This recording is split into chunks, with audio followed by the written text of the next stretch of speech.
Alright, today we're going to be ranking all of the Primus albums. And apparently, this is Primus related also. So they have like 4 Foot Shack and the Lennon Delirium. I don't know what that is. What is that?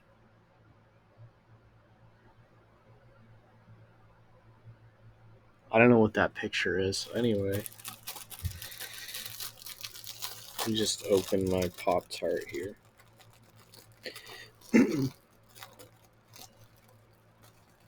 I'm not going to rank them in order of release date because I know the order of release for like the early albums, and then like I don't know when this like Claypool Lennon album was released. So I'm just going to go in order of what it has here. Antipop. Um, Antipop is the album that I think Primus doesn't really like to play that much because that was the last album before they broke up for a while. So every time they talk about it, they say that they didn't have any creativity left, that like the well was dry, but I can hear it in the sound. um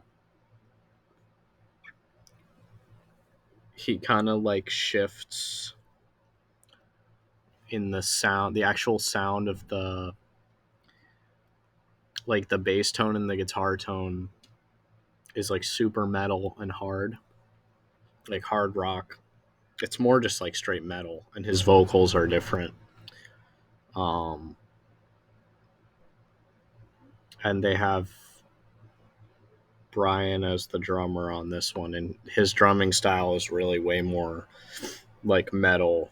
Like he drums like super hard, like way harder than the previous drummer. So it's kind of just like we ran out of creativity, so let's just like make like an edgy metal album. But some of the songs are good on it. Like I actually liked Lacquerhead, and I think Antipop is good. But as far as the other songs go, it's just too like metal for me. Ballad of Bodacious is like one of my least favorite Primus songs. They do like cover The Heckler, which is just a song that they already played. So, but that doesn't count because that's from a previous album. So, Bodacious is on it. It's not terrible, but the bass sound is just so bad. Like, I don't. It's heavier and it sounds kind of cool, but his bass tone to me has always been really nuanced, and the nuance kind of isn't there in Antipop. It's kind of just like straight metal. So, starting off strong in D tier, Lacquerhead is good. Lacquerhead is really the only song that they even play live now. I actually saw them play Lacquerhead live and it was cool, but I don't think it seems like they don't really like to play the album still. Brown album. Brown album Brown album is like a sleeper album in my opinion because it doesn't really get talked about so much, but it's actually one of my favorite albums. It came out a year before Antipop, so it's a little questionable like why is it so different from Antipop if like the creativity was going down. Like if it only predates Antipop by a year, but I think the material on it is way better. Fisticuffs is one of my favorites. Kalamazoo is one of my favorites. And Shake Hands with Beef and Golden Boy. Over the Falls is on there, but that's kind of an overrated song in my opinion. I like it a lot more, and the bass tone is still a bit heavier than it was on some of the early albums, but it's kind of like in the middle between like the classic Primus sound of like the early and mid 90s and then like the straight up just like metal,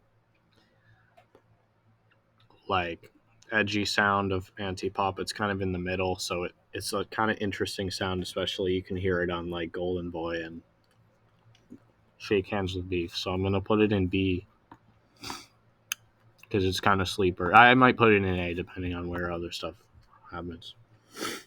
Saturating 7. This is the Goblin one,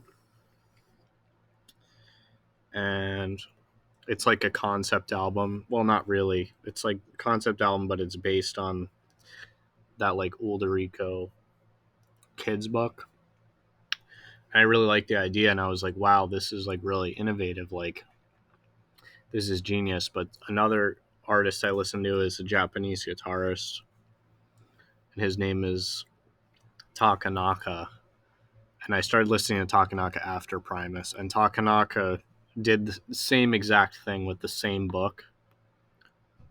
He just made it into an album, and he called it like the Rainbow Goblins, and he did it in like the 80s, and I was like, wow, that's an interesting coincidence. Like, two completely different people both made albums about it. um, this album's really like proggy, like I don't know, it's really progressive, and I think lyrically it's a little weird. Actually, Justin Chancellor is on like a cameo on one of the songs on this one for like narration, and it's pretty interesting. The tone on it is awesome though, because it's like modern. It's with like his kind of newer modern rig, and it sounds like super good. So I'm gonna put it in B because lyrically it's not so strong in my opinion, but I think the title track, the 7, is good. I just really like the bass tone on it. I've only listened to it all the way through a few times, but every time it's like I get sick of the lyricism like halfway through, but like the tone of the bass kind of carries me. It's interesting. Green Naugahyde. This is like the Return album. Um, I honestly never really listened to Naugahyde that much. I know Last Salmon Man and Jilly's on Smack. Jilly's on Smack has that crazy guitar like delay. Like um I think Jilly's on Smack shines as a guitar song.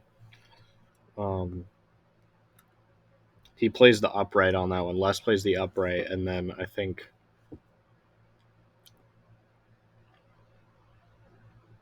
the guitar is way more prominent on Jilly's on Smack, which is a good thing because it's good to have some balance. Obviously, prior to Green Naugahyde, they hadn't made an album in like 10 years, so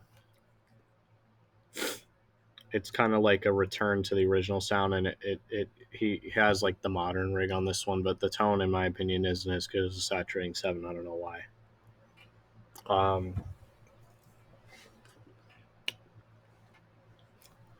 I like Tragedies Are Coming, and I like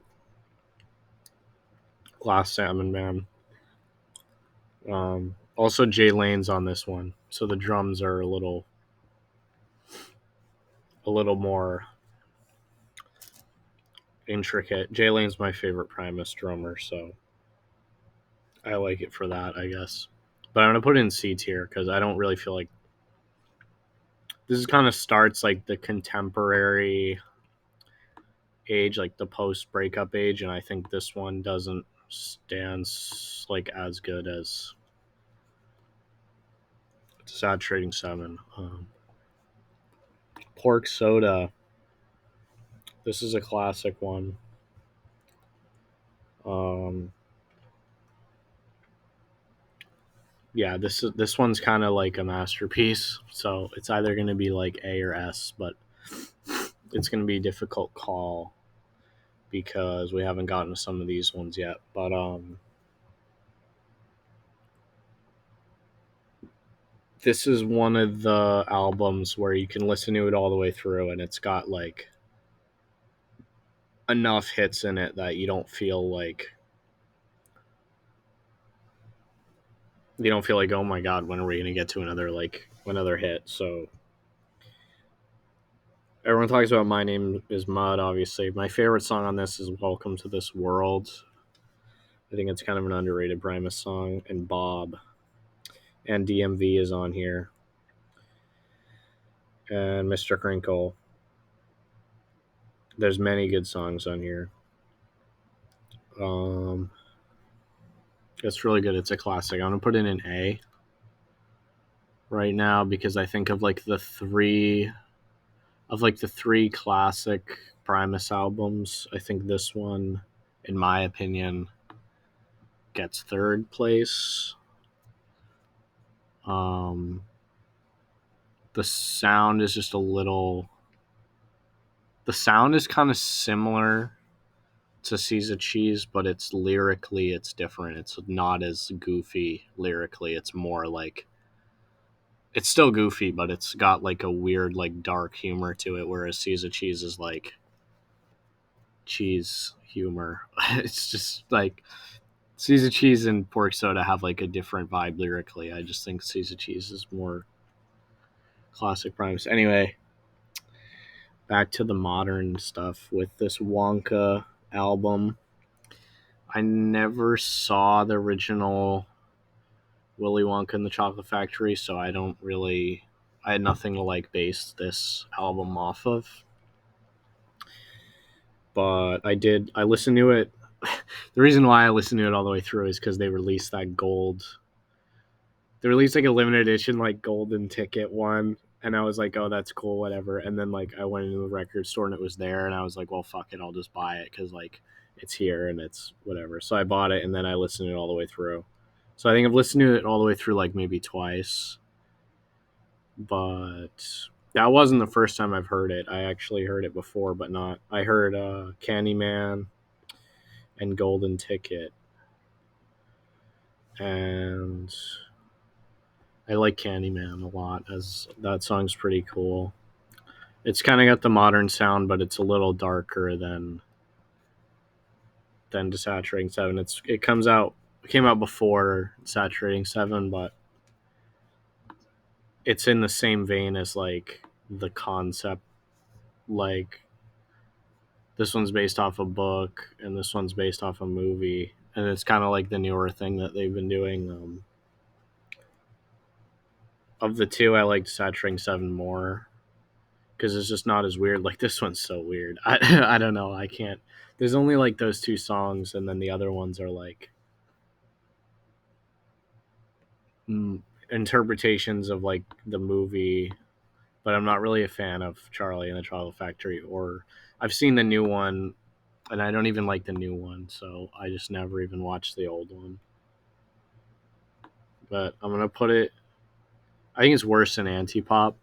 Personally, I don't think it's that great, but um, I know Mike Dillon's on it on percussion. Mike Dillon's awesome, but Mike Dillon's better in Frog Breed, in my opinion. Punch Bowl is definitely interesting. This Punch Bowl's after Pork Soda. Um, in my opinion, Punch Bowl is like if you took Caesar cheese and pork soda and you just like melted it together, because it's kind of got like a darker thing going on. Um, but it's also more intricate, and like the lyrics are not as edgy as Pork Soda, but obviously Winona's Big Brown Beaver is on this album, which is like one of the most popular Primus songs. I think Jerry Was a Race Car Driver is the most popular, but Winona's is the most viewed on YouTube. So I don't know. You can judge whether or not you feel like you can judge whether or not you feel like that makes it more popular or not. I don't know. I think for people that I've talked to that are my age that know Primus, they definitely know Winona's Big Brown Beaver more than Jerry Was a Race Car Driver. Southbound Pachyderm is on here. That's one of my favorite Primus songs ever. And I really like Nut Butter's House of Treats, which is also the opening track. And Electric Grapevine's okay. It's not as good as Pork Soda, in my opinion, but the sound is really interesting, and I like Southbound Pachyderm a lot, so I'm going to put it in A. I might move it to the top of B, though, depending on what else happens. Seas of Cheese is going to go in S tier. In my opinion, Seas of Cheese is like when people think of Primus, like the sound and like the lyricism. Primus like encapsulated is basically Seas of Cheese. Like Primus is Primus is that goofy band with like the crazy bass player. That's basically like Seas of Cheese kind of cemented that as like what Primus is. So um it's nice to see that this wasn't like the only album that they had success with. Like Pork Soda was, I know Seas of Cheese went gold. I don't know, Pork Soda maybe went platinum because it came out after Seas of Cheese. Pork Soda was either platinum or gold. I don't remember. But Seas of Cheese just has so many iconic songs on it. Um, Obviously, Jerry Was a Race Car Driver. Tommy the Cat is like my favorite Primus song. Blue Collar Tweakers is really good. Fish On is underrated, in my opinion, especially on this album. Um, but this album just has like the crazy stuff. Like as far as like bass virtuosity goes, like Jerry Was a Race Car Driver and Tommy the Cat are like some of the more difficult bass songs, and the tone is classic too. Like I don't know, I don't love I don't love Tim Alexander's drumming on like the the Punch Bowl, but I think I don't know. He has like Jay Lane has like the hi hat style, and Tim Alexander has like the double bass drum style, and I think the double bass drum style fits this album more. So I think I like Jay Lane's style more and the feel, but I can't say that I want to like. I can't say that I wish Jay Lane played on Selling Seas of Cheese because I think Selling Seas of Cheese was like prime double bass drum. And it's got like the perfect mix between like heavy stuff and there's some like really weird stuff like Is It Luck, but also super accessible stuff like Jerry Was a Race Car Driver. So that's why that album's S tier. And next year on the list is Duo de Twang. And this album is actually awesome in my opinion. Not enough people talk about this.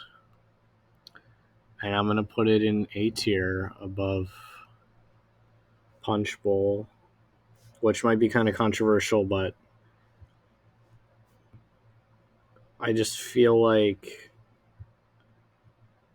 It's kind of like, it's not really country, but it's got like this weird twang to it, and it's kind of funny. It came out the same year as this album, which is interesting. But like the whole vibe of this album is completely different because it's all acoustic, and he plays it on a resonator bass, and they both play resonator instruments. It's just him and his friend. I forget who the guy is. They cover Claypool songs and Primus songs, and a couple other songs like "Staying Alive" is on here by the Bee Gees, and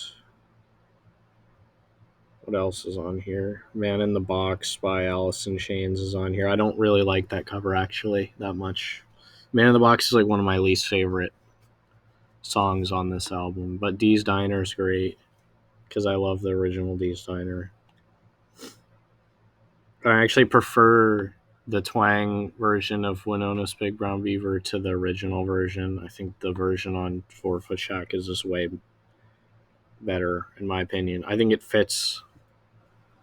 I think it fits the theme of the song and like the tone of the song. I think it fits it way better for it to be on Four Foot Shack. But yeah, I think it's kind of underrated as far as like Primus in the Primus pool. What's next on here? Miscellaneous Debris. This is an EP, and it's all. Is it all covers? Let me check. I haven't listened to Miscellaneous Debris in a long time. I think it's all covers. 1992. Yeah. I really like Have a Cigar. That's a Pink Floyd cover. And Making Plans for Nigel's good. I don't really like the other songs on here. But it's just an EP. So it's whatever. I don't know. No one really talks about this at all. There's not really much opinion. It probably well, I don't know. Yeah, I guess I'll put it in C tier. I don't really love it that much. I think the new EP is better than this one, in my opinion. Even though the new one isn't covers, I like the Pink Floyd cover. Even though I don't really like I don't listen to Pink Floyd, but if Les Claypool plays it, I'll listen to it. I guess. You're yeah, the first Lennon Delirium album, and I really like the second Lennon Delirium album. Um, I think the sound is just more intricate, and it's the vocals are a little cooler, in my opinion. Um, but I've also listened to the second one more, so maybe if I listened to the first one, I would appreciate it more. Um, as far as like how does it stand next to all these albums, I think it's probably like I don't want to put it above Green Hide. It's probably C tier. I'll rank the other Claypool album along with it while we're talking about it. The second Delirium album, it's 2019, so it's pretty recent. I have this one on vinyl because I think this one's really good if you just listen to it all the way through because it's basically prog. Like it's super. Like the songs are longer form and the lyrics are more thought out. Like if you re-listen to it and you pay attention to the lyrics, the level of depth is more. It's not just like a normal. It's not like a Primus song. It's more of like there's some kind of meaning behind it. It's not really trying to paint like a. It's not trying to make a statement, but the kind of concept of some of the songs is more thought out than some of the other stuff on here. It doesn't really make it better. It just is different. That's probably why it's not Primus. But I think some people don't like it. I personally am a fan of prog, so I enjoy it and I like to listen to it all the way through. Blood and Rockets is really cool, and I really like the bass tone on Blood and Rockets.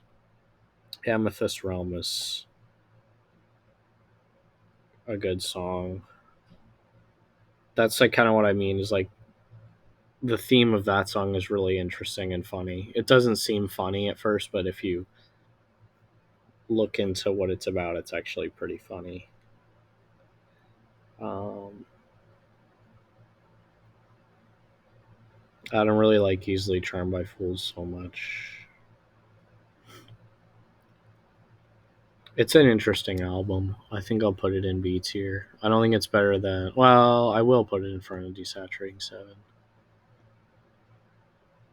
It's kind of weird that like this one's in C and this one's in like middle C and this one's in middle B, but I think it is kind of a good thing because it shows that like I just feel like this second Delirium album is way more sophisticated than the first one.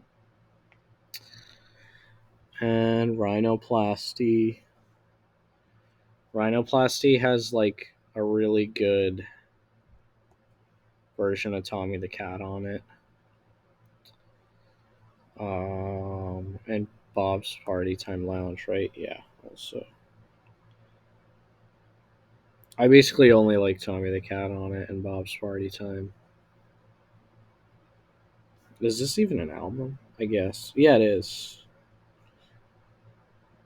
It's like an EP, but it's not. I don't know. I don't know if I try to call this an album because it's got too many puppy. It's got like 3 repeats on it. They're not repeats because they're live, but they're not new songs. So it's kind of like an EP, but they just like made it an album by putting live songs on it. But the live version of Tommy Cat is awesome, and it has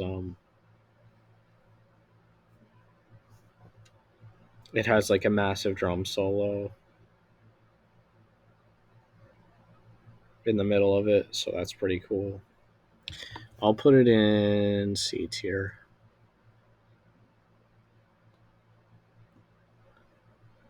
I don't think it's that much better than Miscellaneous Debris, honestly, because it's basically an EP, just with a bunch of like 3 live songs on it. The more I put stuff in C tier, the more sad I get for putting Antipop in D tier. So I don't know. Suck on this. Now this is a full live album. This is the first thing they ever released, so I have this one on vinyl too. And this album's great.